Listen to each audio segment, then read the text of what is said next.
Here's a really easy autumn come Halloween pumpkin coaster make for you. I've got these little woodcut shapes and I am going to put one on top of there, and we're going to put some pretty colours in there and some glitter, and yeah, dead easy. I really want to show you how to do this. First thing, of course, is to stick the two layers together. And I've got some of my other half's industrial PVA wood glue. This is it. But you can use any wood glue. I've used Gorilla Glue spray. I've used all sorts for this. But as Mark has left this out, I'm going to nick it.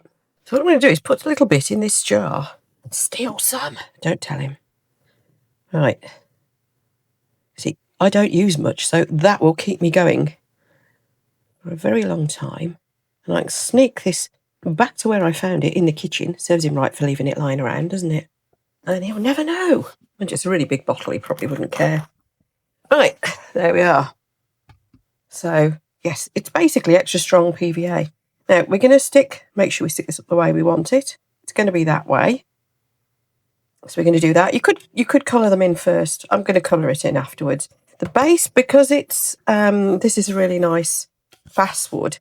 So it's like a golden, very light golden colour anyway. I'm not going to worry about painting it because, of course, we're going to be using orangey autumny colours on top, aren't we? This I am going to do in black, and I should just use a marker pen. This one. Any of my Artix markers will do that. So let's pop that on there. Right, we just need a bit of glue on the back, and as I said, I'm going to put that on with a brush. Here I've got just an old paintbrush, but this glue's water-based, so of course it'll come off easy enough from the brush. I'll just soak it in water. There we are. And we're going to place it down onto the base. And there we go. We've got a thing we can fill with resin. Basically, that's all that is. Nice and simple. So I'm just going to make sure I've cleaned off any surplus glue and that it's all lined up nicely. You could put clamps on it to make sure that's really strongly held, or you could just put something heavy on it. I've got a bottle of resin. There we are. I'll be back in an hour. I'm going to let that dry and stick down, and then we'll play with some resin. This will be pretty well stuck, so let's get some resin on the go and some lovely colours. Before I put my gloves on, I'll show you what resin and stuff we're using. We're using the Let's Resin Epoxy.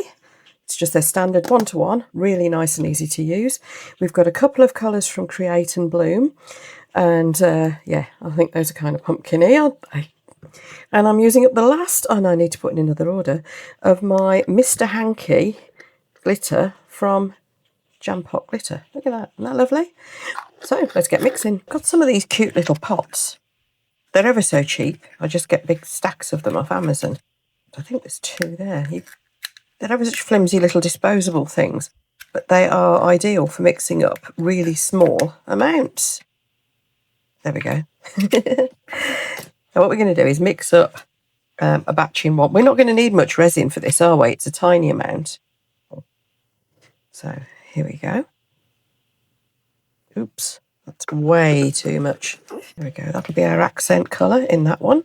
It's a 1-to-1. You should measure it properly. I tend to eyeball it. It's just come with practice.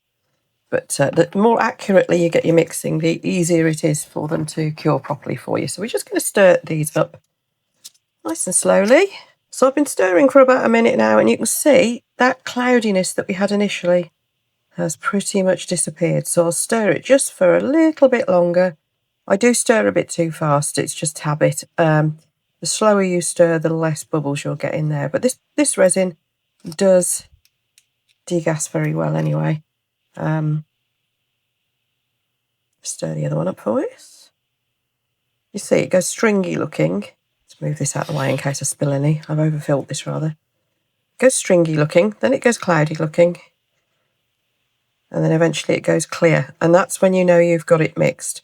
I always do, though, as I said, stir it just for a little bit longer just to be on the safe side. Can you see it's starting to go clear? It's starting, isn't it? It's getting there. I'll stir for just a little bit longer, and I'll try to slow down a bit. Make sure you scrape right down deep into the corners of the pot as well, because it's very easy to miss bits when you're mixing and stirring epoxy resin.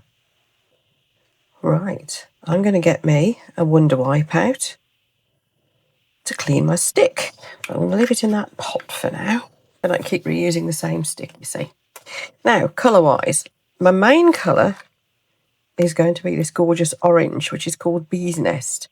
And it's a pigment paste, so you can get it really opaque. I want it kind of a little bit translucent though. So I'm only going to use a little bit and see how that goes. They're very heavily pigmented pigment pastes, so you really don't need much. These pots will last me forever. I think they're fantastic value as well as being stunning colours and easy to use. Absolutely wonderful. By the way, I will pop links for everything that I'm using today down in the video description, so you know where to find them if you want them.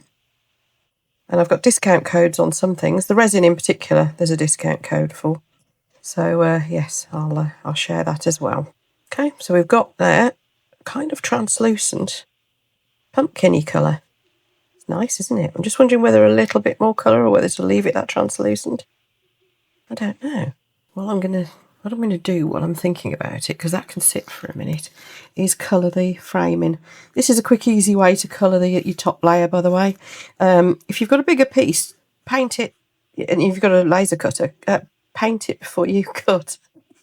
Just go over it with a roller, or you could obviously run a roller straight over this as well. But yeah. For something small like this, I do like just a good acrylic marker pen. And these brush tip ones are really nice. Should have done this before I mixed the resin, really, shouldn't I? But hey-ho, it's very quick, as you can see. I'll put you a link for the Artix marker pens as well down in the video description, because I've got quite a collection now and they're all wonderful. We're going to put this in. I think that's going to be enough. I don't know, maybe just a dot more of the colour. I want it to have like an enamel type effect to it, so I don't want the colour too intense. Maybe just a tiny bit more. And then the other one, we're going to mix up yellow in. Let's get this one finished off first. So it's a strong colour, but it will have just a little bit of translucence to it. These pigments are these particular ones are intended to make good solid colours. But if you only use a bit, you do get a little bit of translucence to them. That you can, of course, in fact, in the same range, Create and Bloom do some that are actually transparent pigments. So if you want like a stained glass effect, which you could do with this, couldn't you? You could use those as well. Well, this one I haven't even opened. Look at that. You're in at the birth of a new pot. Now, I should take these tops off properly. For now, I'm just going to do that. I will tidy them up afterwards. Must have a pot doing session at some point. So in we go again. Going to give it a little stir in case the colour has settled while it's been sat in the pot. But with the pigment pastes, it doesn't tend to, because they're so thick. But you can see how thick that is. Look at that. Now this is the smaller pot of colour. So let's see what this mixes in like. Ooh, isn't that pretty? I'll tell you what this one's called in a minute. I'll need to turn the lid over and have a look. But that's a very vibrant yellow, and that is going to be pretty much opaque, I think. Just still that slight gloss, sort of slight translucence to it. Nice. So yes, that one's called Forsythia. Now, if anybody's got a Forsythia bush in their garden, they will know why. So that's Forsythia, that's Bee's Nest, because it's like a golden honey colour, I presume, which is lovely. Lou at Create and Bloom is just the absolute connoisseur of colours, and she comes up with such lovely names for her colours. They're usually inspired by actual nature, so, you know, it's just, I just think it's lovely. She puts so much thought into it. We'll do that bit there in a green, I think, as well. But let's get the colour in these first. And what I want to do is make it look a little bit 3D-ish. So we're going to put the orange at the bottom, like so. Oops, and I've gone over onto the wood there, but that's okay. So yeah, it has got that very slight translucence to it that I did want. In fact, it's a little bit streaky too, because I didn't mix it up perhaps as thoroughly as I could have mixed that second bit of colour in. But again, that is okay. I kind of almost wanted that, because let's face it, pumpkins aren't a perfectly uniform colour, are they? So we're doing a little bit at the top, a little bit at the bottom. Oops. Now, what you do about that is you get your stick and you do that. So I've got some at the top and some at the bottom, so I know I've got enough. I've dropped bits where I shouldn't have done. That's, like I said, that's okay, don't panic. I was going so well, wasn't I? And I've got too much in this one, so I need to get room for that yellow, so I'm just going to lift a load out like this. See, there's always a way back. This is kind of what I wanted to show you. This is the first one of these I've done. So, yeah, I will make mistakes. I'm going to say first one of these. First one of this new pumpkin shape that I've got. So, I don't know how much resin to put in or anything. But there we are. And I think I've got a bit too much in here too, so let's lift some of that off. And there we go. And I've got an almighty mess here now to clear up. Thank goodness for wipes, eh? How did we live before we had wipes for everything? Don't they make life easier? These are Wonder Wipes, by the way. They're the ones that tradesmen use for cleaning up. This is something that Mark put me onto as well. I like stealing his man tools ideas. Right, let's get rid of these. So let's go in a little bit more carefully now, because I want to put this yellow in. So I'm going to make sure this is mixed better, and I'm going to put a big dollop here. And I'm going to go all the way around doing the same. And I'll probably end up just blending it in a little bit.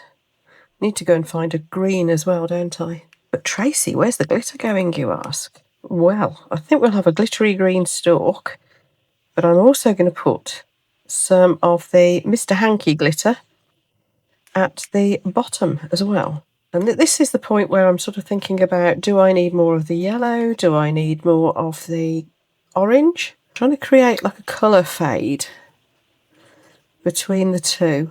And I don't mind if I get a splat in a few places, because that's, yeah, your mottled effect of your pumpkin, she says. That's actually an excuse. That was an accident.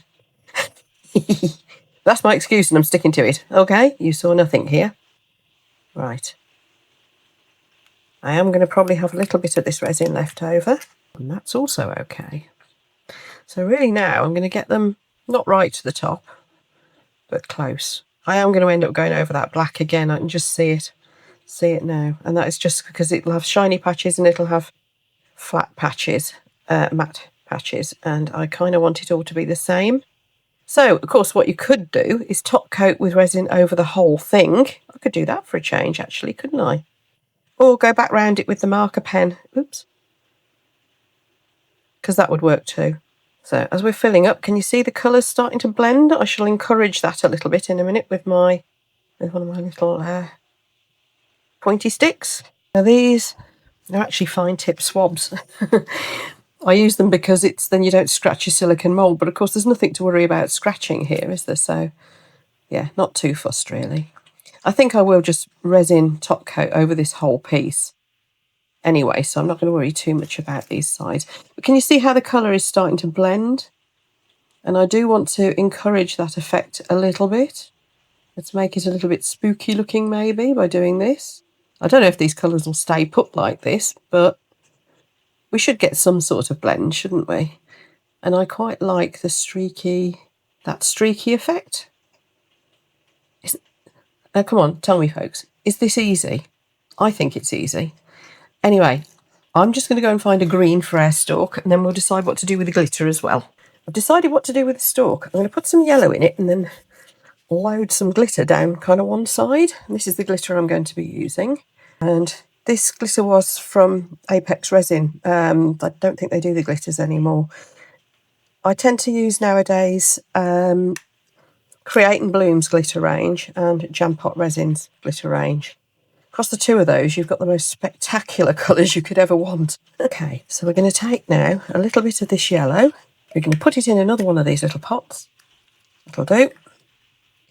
We are going to sprinkle in a load of green. Isn't that pretty? I do love like a gold green, if you know what I mean. So that should mix well with the yellow. There we go. So you've got a sparkly, yellowy, goldy green. And we're just going to kind of spoon that down the side here.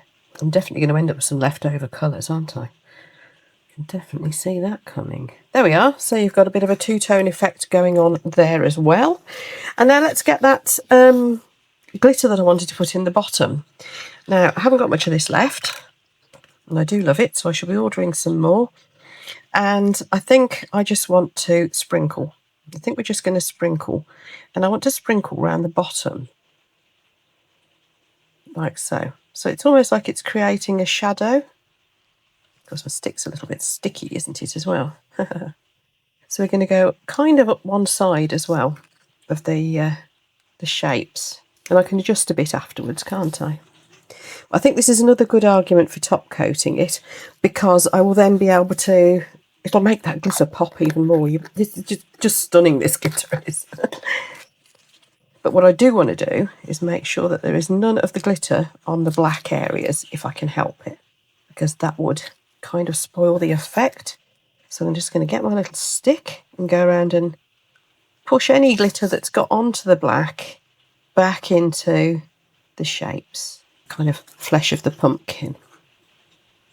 I suppose the odd bit wouldn't matter, but I just want the shape to stay defined, that's all. I want to be able to see the black lines through.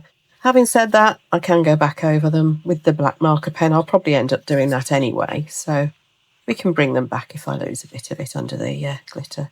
The other thing, of course, is put less in. I've gone a bit too far, haven't I? If you put less resin in, you won't get it all over the sides like I have.